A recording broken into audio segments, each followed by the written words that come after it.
All right. Hey, this is it. This is the ultimate run and gun. Um, I did this video last night, but I did it way late at night and I was trying to be quiet and the video just sucked. So I'm redoing it today and I'm just going to go through it all.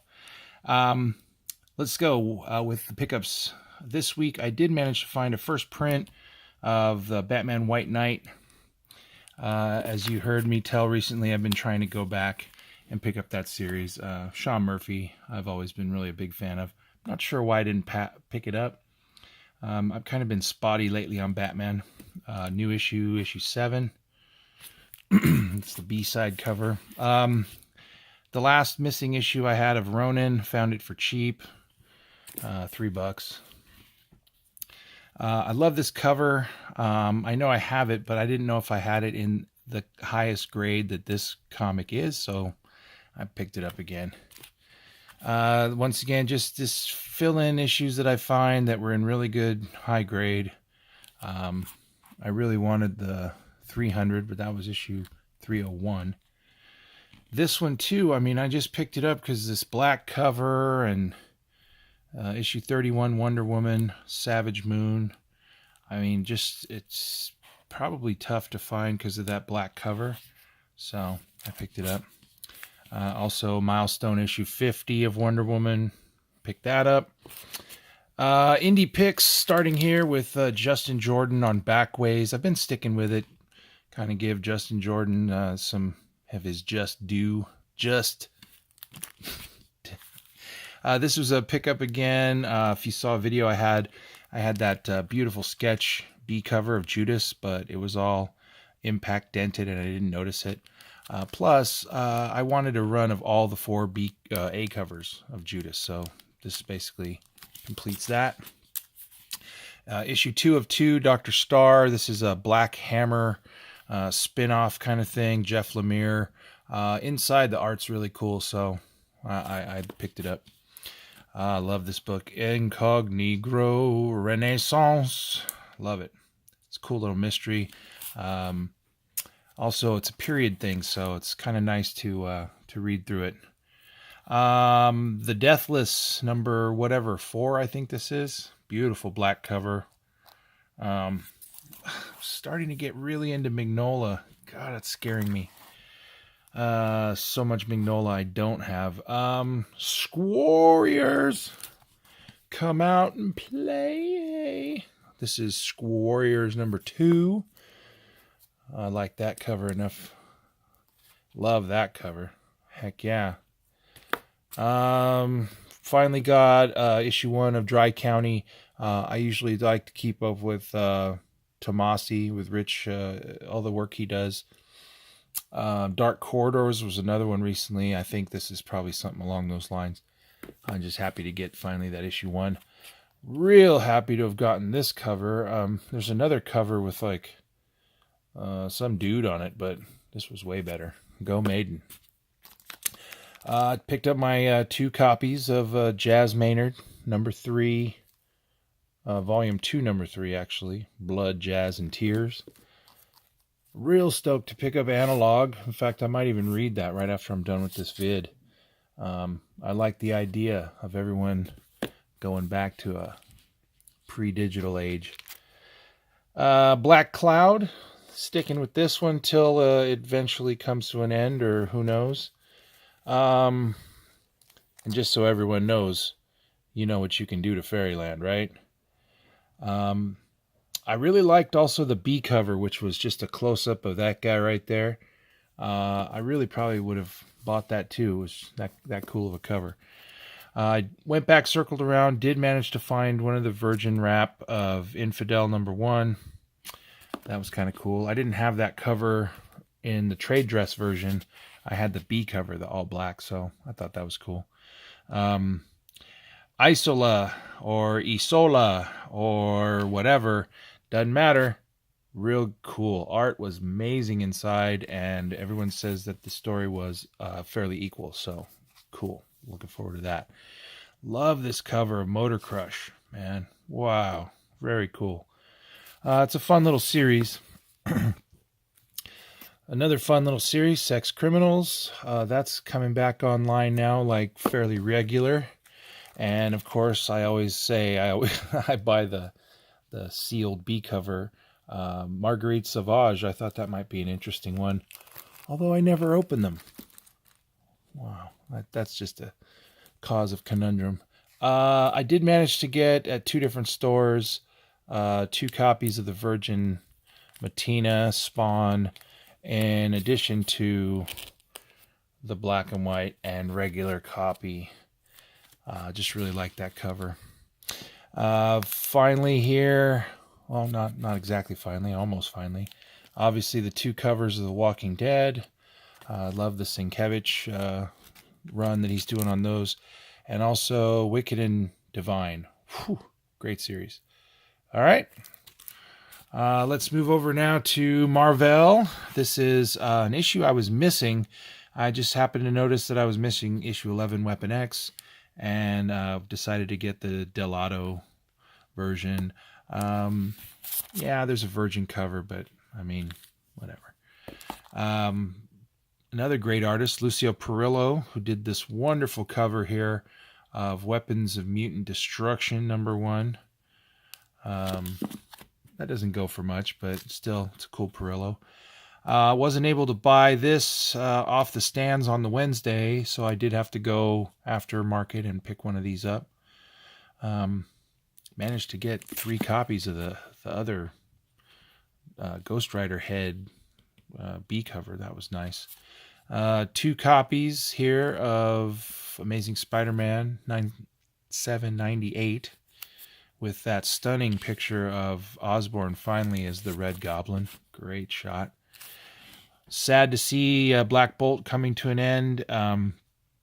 Comic Book University did a really cool series on the Black Bolt series, and he gave issues 11 and 12 some high praise. So that was awesome. Cable 155. That's the Ryan Stegman 1 in 25. Everybody said Cable 155 might be a key, so I went and picked up the variant. Another series I'm totally just loving, man. This is a great series for everyone who's into decent story. Marvel hinting on the return of FF. Dr. Doom makes a little appearance in this one. That's the regular cover, and also the 30th Venom cover variant, which, yeah, that's pretty cool. Here we are with a little recent run here on the Moon Girl title, 29, issue 27, and my second copy of 28. All right. And Old Man Logan 35. Really loving the covers on these lately. Speaking of, man, I love this. Is my favorite cover actually of the Punisher series thus far. Great issue 223 Punisher. Sweet. I guess we're getting into the back issue pickups. I saw this milestone, and it's of Tales of Suspense, and I'm probably never going to own that book, so might as well own, a dollar version of it. The rest of these books here, I think all of these books that I'm about to show, with 2 exceptions, were $3. And this Black Panther Premiere 52 is in very, very good shape. Very, very nice shape. Equally with this, run a team up, so I kind of grabbed some of the later issues, primarily because they're just fantastically mint. Beautiful. Black Widow appearance. The Nick Fury 83 Marvel team up. Love that banner, and the cover is pretty cool. A lot going on there. Later Black Panther issue pickup and team up. That's 87. Still a cool cover. This is issue 90, The Beast. Once again, just because it's in such great shape. 91, Ghost Rider. God, gotta pick that up. That's cool. And probably my favorite one was the 93 that I found. Just, God, I love that cover. Just love that cover. I mean, if this book isn't sought after or cool, man, I mean, I'm not sure why, but bam.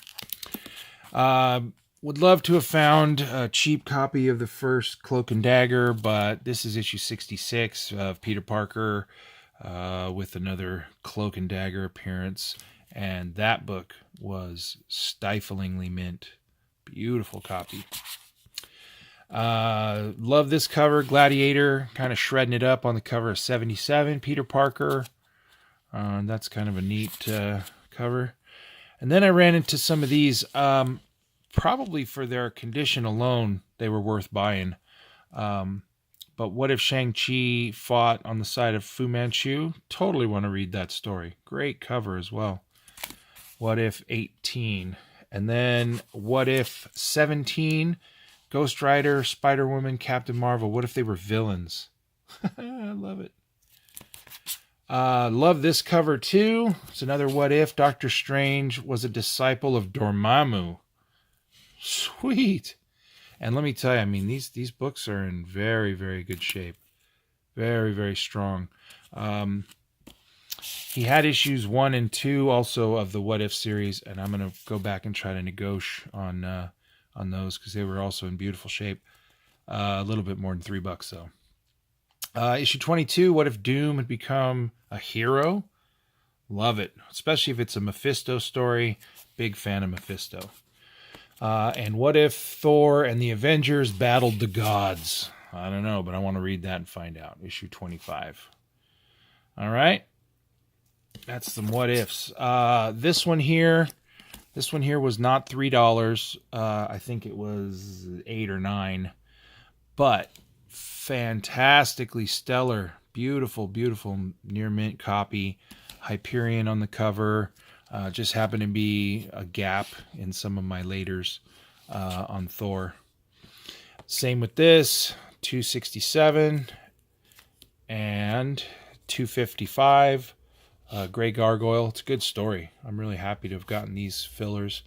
And last but not least, man, one of my favorite covers. I've been kind of putting it off for a long time, but I finally did pull the trigger on this one. This is Hela, a cover of 251 in a glorious 9.8 white page. Everything's centered beautifully. And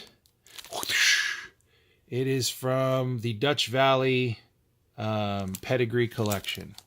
So, hey, what's up, y'all? So anyway, really, really happy to have that. That was also a run gap that I've had for quite a while that I've just been trying to find the right book. Couldn't find it. Finally ended up picking this one up. All right. Coming in the mail, it's actually out in the mailbox right now, is Tomb of Dracula 42. That's it. I have one more issue of Tomb of Dracula to complete that whole run. I might drag that out because I'm having a tough time finding me that issue 5 near mint. So, anyway, there you go. Pope Service. And I am out of here. Peace to everyone who's watching the channel. I really appreciate that. And I need to figure out what it takes to get to the next level. All right? Thanks, y'all, and have a great rest of the day. Peace.